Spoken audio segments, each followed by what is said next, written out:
Donc après vous avoir chroniqué déjà 2 vidéos au moment où je tourne celle-ci, je vais vous parler d'un roman qui, moi, m'a vraiment beaucoup plu. Je l'ai lu il y a à peu près 2 ans maintenant, je m'en souviens encore. J'étais persuadée de l'avoir chroniqué en vidéo et non.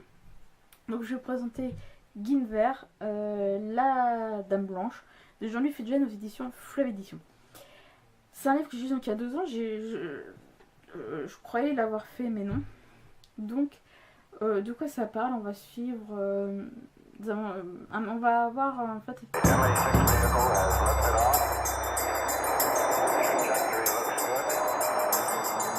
Alors de quoi parle ce roman? Je pense que pour beaucoup, vous avez déjà entendu parler des légendes arthuriennes. J'ai du mal, hein. 2 chroniques c'est bon, ça... le cerveau ne suit plus. Donc là ça va parler un peu des légendes arthuriennes et avec comme personnage principal Guinevere, donc, ou Guenièvre, je sais pas comment vous prononcez ça. Moi j'ai toujours dit Guenièvre, parce qu'on pour le coup. Après je sais pas comment vous le prononceriez. Si vous le prononceriez comme si c'était écrit ou si vous dites Guenièvre, dites-le moi en commentaire. Ça m'intéresse. Donc là on va suivre le chemin de Guenièvre, je vais dire comme ça, sinon je vais pas y arriver. Donc de Guenièvre de Garmelide, je suis désolée, jusqu'à Camelot où elle va devoir épouser le roi Arthur, je crois qu'il est un peu plus, qui doit avoir quoi, 5 ans de plus qu'elle. Et le royaume de Camelot est en train de retrouver un peu d'un ancien éclat, sauf que la beauté et l'apparence fragile de Guenièvre va attiser du monde. Et en fait, on va découvrir un peu vraiment qui est cette femme au fil de l'histoire.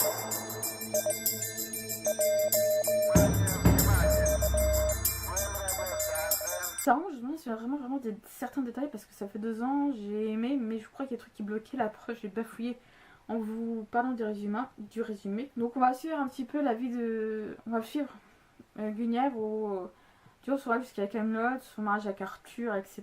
Les légendes arthuriennes, avec Morgane, Lancelot, etc. On a vraiment une espèce d'écriture de... Alors, je crois que je suis la première à être une quiche en ce qui concerne les légendes arthuriennes.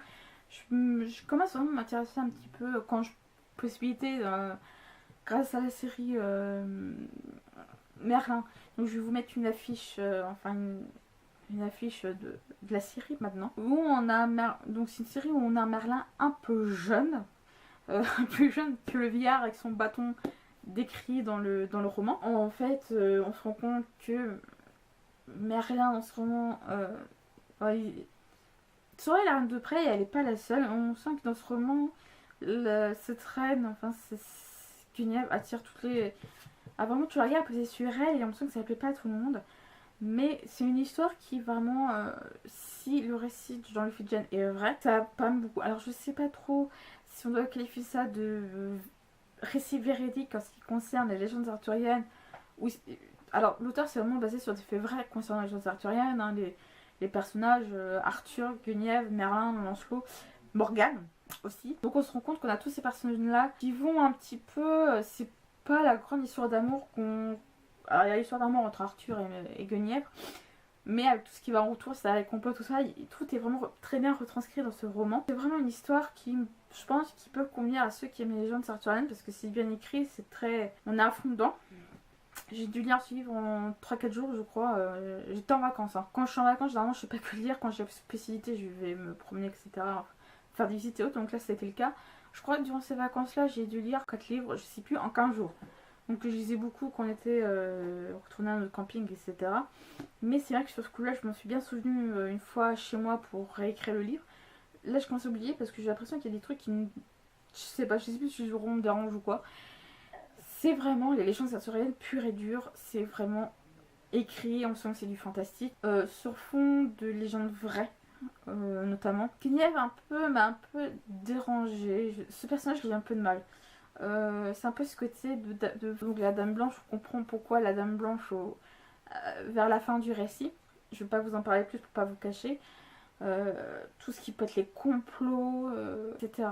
Moi mon personnage, je crois qu'il a eu un petit rôle, j'aurais aimé qu'il aurait un peu plus important, c'est Merlin. Merlin, je crois, dans les légendes arthuriennes, je crois que c'est mon personnage préféré. Ce vieillard avec sa longue barbe blanche, son bâton, son chapeau, etc. C'est vraiment le mage par excellence. Je crois que c'est le seul que j'ai un bon souvenir. Arthur, j'en ai un petit peu moins. Lancelot, pareil. Morgane, tout ça. Guenièvre, vraiment, c'est un personnage qui est un petit peu au cœur de l'action, mais qui... Enfin, regarde l'histoire et on se demande vraiment l'aboutissement de tout ça. Mais il y a aussi un autre point, c'est le fait que justement le Camelot soit envahi de monstres en fait dans l'histoire, je vais vous le dire. Et en fait on a vraiment ce côté où on a deux fronts dans Camelot avec tout ce qui est complot, puis il y a les monstres qui vivent autour. Aussi je voulais vous dire dans le résumé, je vous dis, ça fait longtemps que je n'ai pas lu le roman. Même le résumé, je vous jure, j'ai lu les premières lignes juste pour un peu vous développer. C'est un roman, je pense, qui peut être intéressant si vous aimez les légendes arthuriennes. Ou même si vous voulez vous instruire un petit peu. J'avais déjà lu un roman de Jean-Louis Fedjen qui était le premier tome des Chroniques des Elfes. Que depuis lui, je crois que j'ai totalement occulté, tellement que le livre m'a semblé long. Dans le sens, c'est vraiment autrement un livre que j'ai aimé lire, qui était très intéressant, on est vraiment à fond dedans. Il y a un point que j'ai beaucoup aimé, c'est le côté un petit peu très Moyen-Âge, un petit peu les chevaliers, les principes de chevalier, les châteaux. Avec cette pointe de fantastique. Donc vraiment ce qui m'a plus plu c'est vraiment la fin. Parce qu'en fait je dis on essaie de comprendre des choses au fil de l'histoire et en fait on a tout à la fin. La fin elle est... Je trouve... Là la fin je m'en souviens bien. Parce qu'on a à la fin on se dit mais comment on a pu passer à côté de ça? C'est-à-dire qu'on se rend compte qu'en fait, on a des questions, on se dit mais comment est-ce possible au fil du roman, et à la fin, on a une espèce d'action véridique.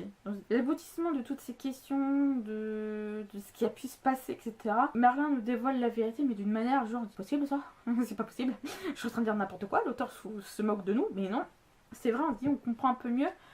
Notamment tes questions par rapport au début en fait, du roman, et il se passe un événement, je ne dirais pas trop lequel. Je dis... comment c'est possible, et en fait à la fin quand Merlin nous raconte un peu le pourquoi du comment de ce qui s'est passé, on se dit ah ouais, ça paraît si logique maintenant que Merlin nous le raconte. Je pense que c'est ça, c'est ce côté un petit peu cet univers très magique en fait, ce côté magie, questions, etc. Mais voilà, je tiens à préciser un autre point, j'adore la couverture. Je sais pas ce que vous en pensez, je crois que c'est un tableau à l'origine, ouais c'est ça, c'est un tableau de Frank Cadogan Cooper, donc d'une collection privée. J'aime beaucoup. Je pense qu'elle illustre bien le récit.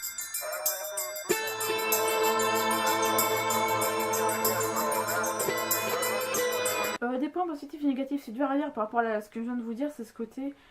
Le point positif, c'est vraiment le concept. Dans quoi on est plongé? Les légendes arthuriennes. Dans un monde magique, des complots, des monstres et des personnages qui vraiment se demandent ce qui vont lui arriver.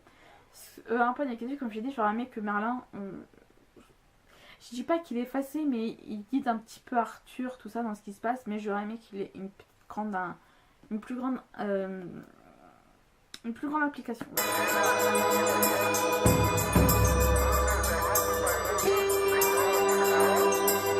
Ma chronique sur Guinevere, la Dame Blanche de Jean-Louis Fedjen chez Fleuve Édition est finie.